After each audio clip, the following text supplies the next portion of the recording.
saya di channel yang sama, Membuka Nalar.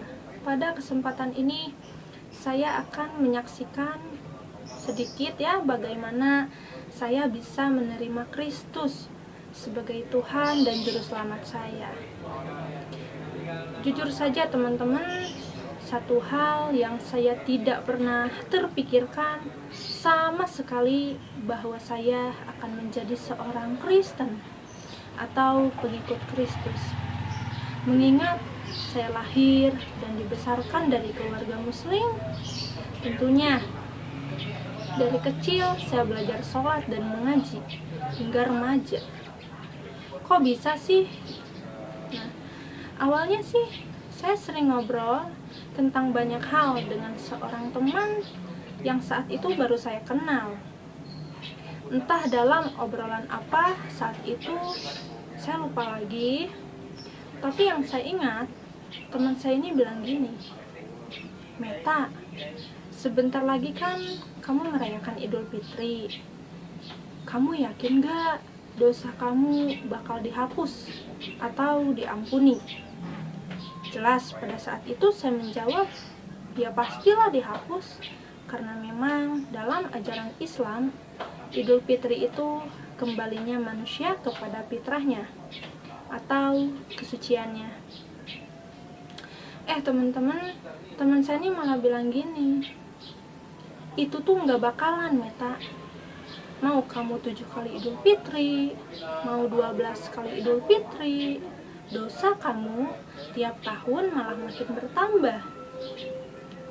Jadi nggak ada tuh istilah manusia kembali kepada kesucian. Saya kan agak tersinggung tuh. Saya balik tanya, emang kalau di Kristen itu gimana?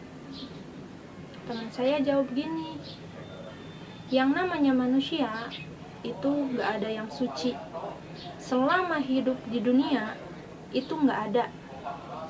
Dosa itu terlalu banyak, malah makin tambah banyak. Nah, itu kata teman saya. Jadi nggak ada satupun cara untuk menghapus dosa seseorang sampai menjadi suci, itu nggak ada. Saat itu saya bertanya, lantas gimana dosa bisa diampuni? Waktu itu teman saya cuma bilang gini, kamu pernah lihat gak gambar Yesus disalib? Nah, saya jawab pernah. Terus, kamu tahu gak kalau Yesus itu sebenarnya siapa? Kenapa dia disalib? Dan untuk apa dia disalib? Coba deh kamu kenali Isa Al-Masih dalam Al-Quranmu. Jadi teman-teman, dari obrolan dan pertanyaan sederhana itulah yang akhirnya membuat saya berpikir keras dengan rasa penasaran juga. Terutama pada saat teman saya menyuruh saya untuk mengenali Isa Al-Masih. Siapa sih Isa Al-Masih? Teman-teman, dari situlah saya mendalami Al-Quran secara pribadi. Kalau saya pikir agak aneh juga sih, kenapa bukan Injil ya? Kenapa malah Al-Quran yang saya pelajari? Waktu itu saya belum sadar bahwa sebenarnya saat itu Roh Kudus sedang bekerja di dalam diri saya. Dan ternyata benar teman-teman, ada begitu banyak ayat-ayat tentang kebenaran Isa atau Yesus di Al-Quran yang membuat saya jadi makin tambah penasaran. Di sini saya tidak akan membahas semua ayat ya teman-teman, karena kalau dibahas itu bisa seharian. Tapi hanya beberapa ayat saja yang akhirnya membuat saya berpaling atau berbalik mengikuti Isa Al-Masih atau Yesus Kristus. Dalam Quran surat Az-Zukhruf ayat yang ke-61 dikatakan, wa innahu la'imu lisya'ati falatam taruna biha wa tabi'uniha dasyiratul mustaqim, yang artinya dan sesungguhnya Isa itu benar, benar-benar memberikan pengetahuan tentang hari kiamat. Karena itu, janganlah kamu ragu akan kiamat itu, dan ikutilah aku, inilah jalan yang lurus. Nah teman-teman, kalimat yang membuat saya takjub dan luar biasa itu ada pada kalimat yang pertama, Isa itu benar. Yang kedua, janganlah kamu ragu. Yang ketiga, ikutilah aku. Yang keempat, inilah jalan yang lurus. Saat itu saya berpikir, ngapain saya harus ragu ya? Apa ada yang salah jika saya mengikuti ucapan Isa Al-Masih tersebut? Tentu tidak teman-teman, karena kalimat ikutilah aku itu berlaku bagi semua orang. Nah, apalagi dalam Quran surat Maryam ayat yang ke-34 dikatakan, Zalika Isa bin Maryam qolal haqqil ladzi fihi yamtarun. Itulah Isa putra Maryam yang mengatakan perkataan yang benar. Wow, jadi di ayat ini dikatakan bahwa perkataan Isa itu benar. Nah teman-teman, kalau seorang perkataannya itu benar, otomatis nggak ada yang salah ya. Nah jadi dengan ayat ini, keyakinan saya untuk mengikuti Isa atau Yesus itu semakin besar. Oh iya teman-teman, saat itu saya belum mengenal Injil. Kitabnya seperti apa juga saya belum tahu gitu. Teman-teman juga harus tahu bahwa tidak semua umat muslim itu tahu dengan isi kitabnya. Contohnya, saya dari kecil hanya bisa sholat dan mengaji hingga remaja. Selama itu enggak tahu apa isi dan arti dalam ayat-ayat Quran tersebut.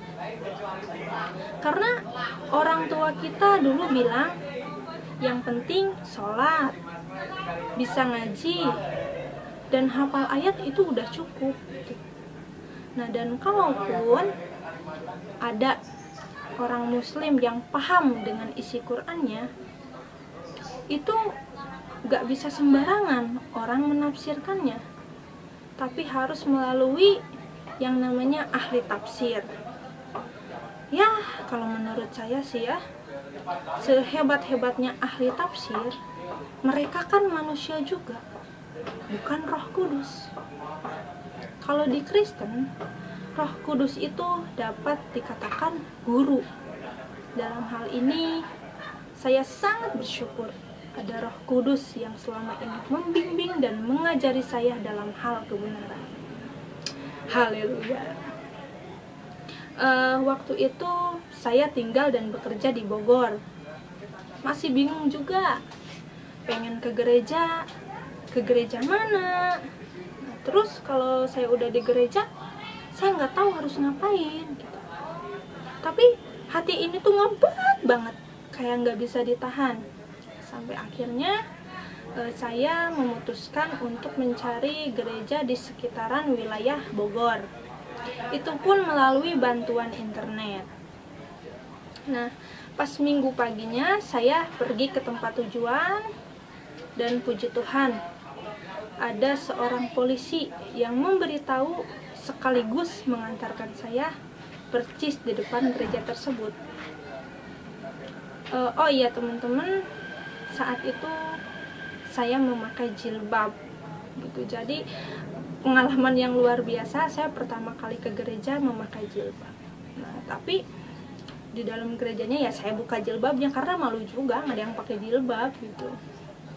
Nah, karena bos di tempat tinggal saya kerja itu Islamnya fanatik banget, jadi terpaksa deh waktu itu saya sering berbohong hanya untuk sekedar saya bisa ke gereja gitu. Jadi kalau saya mau ke gereja ya saya berbohong lah gitu, karena dia fanatik banget. Jadi teman-teman, saya mengetahui ajaran Islam yang sebenarnya itu justru setelah saya menerima Kristus sebagai Tuhan dan Juru Selamat saya. Dan sampai sekarang pun saya memiliki 2 kitab. Nih, saya pegang kitabnya. Yang satu Al-Quran, satu lagi Injil, Alkitab. Nah, saya ya suka baca Al-Quran juga ya sampai sekarang ya, untuk sekedar pembanding saja teman-teman. Karena bagi saya ini sangat penting.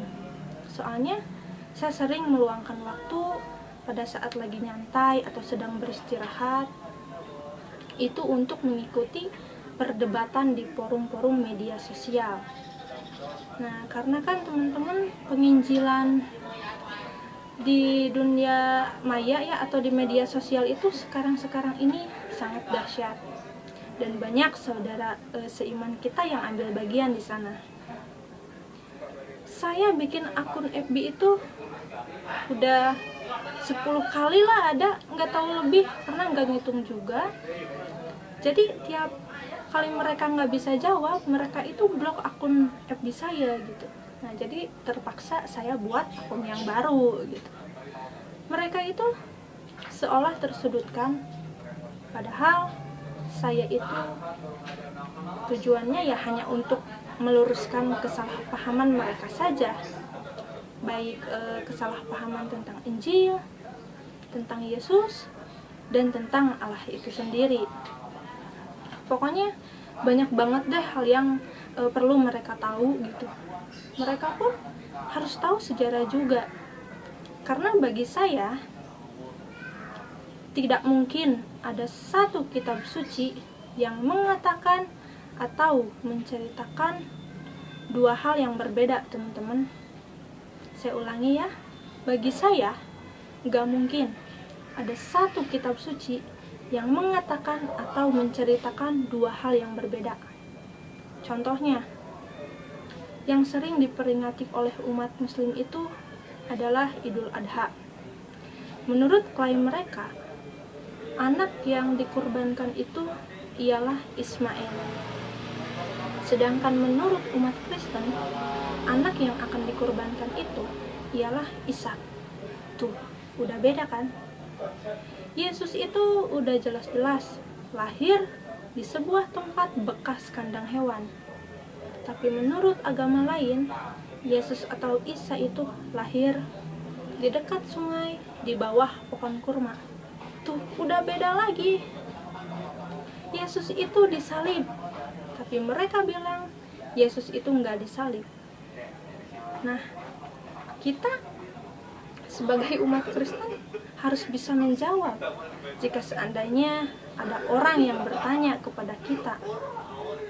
Kita nggak tahu, mungkin orang-orang itu sedang mencari kebenaran.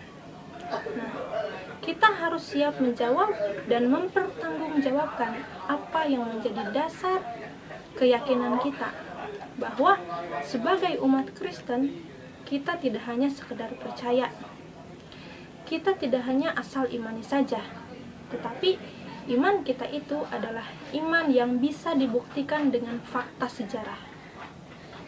Terserah orang mau percaya atau enggak, orang mau nerima atau enggak, itu bukan hak kita, tetapi itu bagiannya Roh Kudus. Yang penting saya menabur, memberitakan Injil sebagai kabar baik dari Allah. Nah, teman-teman, sebenarnya masih banyak hal yang saya ingin ceritakan di sini ya. Dan kalau diceritakan mungkin itu bisa seharian gitu. Soalnya banyak kisah atau peristiwa yang saya alami persis dengan apa yang Yesus katakan dalam Injil, bahwa kamu akan dibenci, kamu akan dikucilkan, dijauhi teman-teman, bahkan saudara ya, atau keluarga.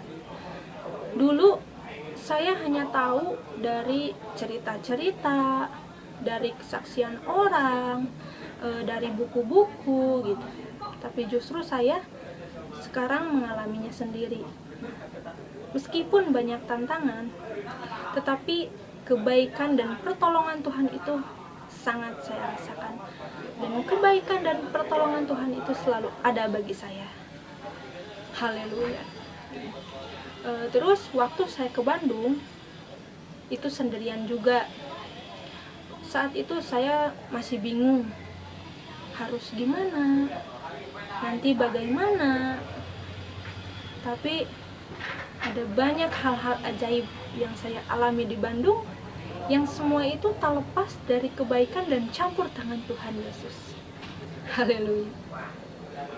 Karena saya yakin dan percaya bahwa Tuhan pasti menolong saya dan tidak pernah membiarkan saya sendirian, apalagi sampai terlantar. Nah, itu keyakinan yang saya pegang saat itu. Termasuk bagaimana reaksi orang tua saya.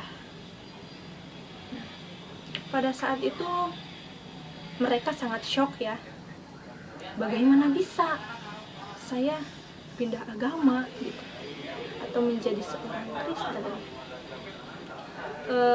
Pernah suatu ketika pada saat saya pulang, saya diperhadapkan dengan situasi di mana orang tua dan keluarga besar saya, termasuk saudara-saudara saya, itu berkumpul di rumah hanya untuk mempertanyakan alasan mengapa saya bisa sampai pindah agama. Gitu. Jadi teman-teman, saat itu saya kayak semacam disidang aja gitu. Karena mereka pikir ya, saya pindah agama itu karena sesuatu hal. Contohnya materi. Nah, teman-teman saya juga berpikir seperti itu sama. Bahkan ada juga yang bilang karena pengaruh pacar. Tapi saya katakan itu semua keliru dan tidak benar. Namun puji Tuhan, pertanyaan-pertanyaan itu mampu saya jawab, dan saya yakin betul itu berkat bantuan Roh Kudus yang memampukan saya sehingga saya dapat menjawab pertanyaan-pertanyaan mereka tanpa persiapan sama sekali. Nah, jadi teman-teman, orang tua saya itu mereka ingin bukti, butuh pengakuan langsung keluar dari mulut saya bahwa sekarang memang saya menjadi seorang Kristen. Dan saya sudah persiapkan dari jauh-jauh hari ya, jika seandainya ada penolakan dari baik dari orang tua, keluarga, juga saudara. Karena saya yakin Tuhan Yesus itu menyertai saya. Demikianlah teman-teman kisah-kisah saya, kesaksian saya yang masih banyak kekurangannya. Kiranya dapat menjadi berkat bagi teman-teman semua. God bless you, salam damai guys. Dadah.